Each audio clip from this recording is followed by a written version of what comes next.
criticism of international powers, or how to help the Yezidis.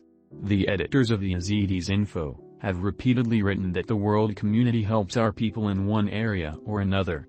In this video, we would like to discuss and highlight two of the most important aspects of assistance for the Yazidi people. We want to highlight the priority types of assistance that are the main ones today. These are material and psychological. Before we move on to discussing assistance, I would like to remind viewers that our future is in a foggy state.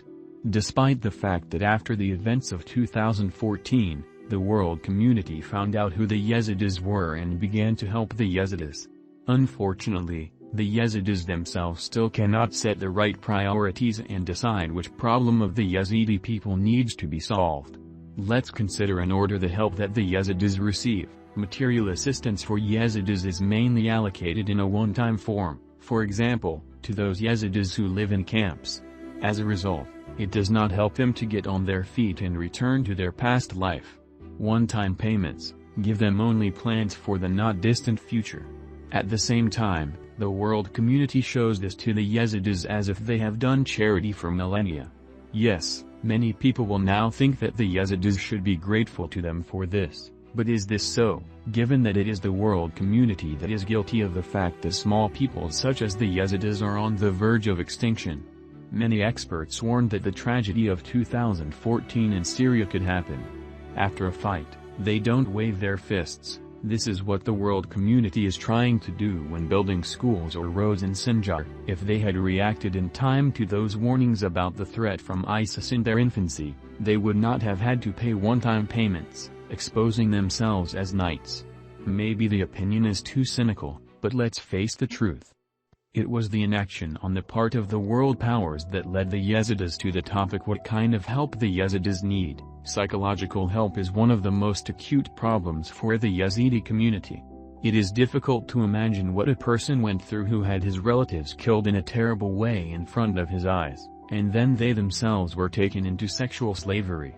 I'm sorry for such a comparison, but, alas, this is the reality that our Yazidi sisters and brothers went through. Does this person need psychological help after this?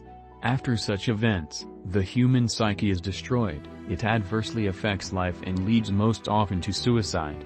All sorts of NGOs from all over the world sometimes try to help such broken Yezidis, but, unfortunately, it is impossible to help everyone. Either it is completely late, or there are not enough finances.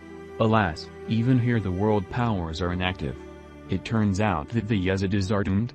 The Yezidis have a rather precarious situation, and the reason is that the Yezidis strongly rely on others. The Yezidis are waiting for help from every corner where they turn. The events of 2014 made the Yezidis more dependent on others, became more suspicious of each other, and began to trust more those who are partly to blame for the current situation of the Yazidi people. Naturally, this is not a call for marginalization. On the contrary, the Yezidis need to gather their strength to look at their problems and not wait for initiatives from third parties. The Yezidis themselves should be the initiators, as the Nadia Murad organization does. The Nadia Initiative is the only organization that does not wait for help, but demands it, because it understands that the Yezidis are victims here because of the unclean policies of third parties. The entire Yazidi people should think about whether to wait for help or demand it.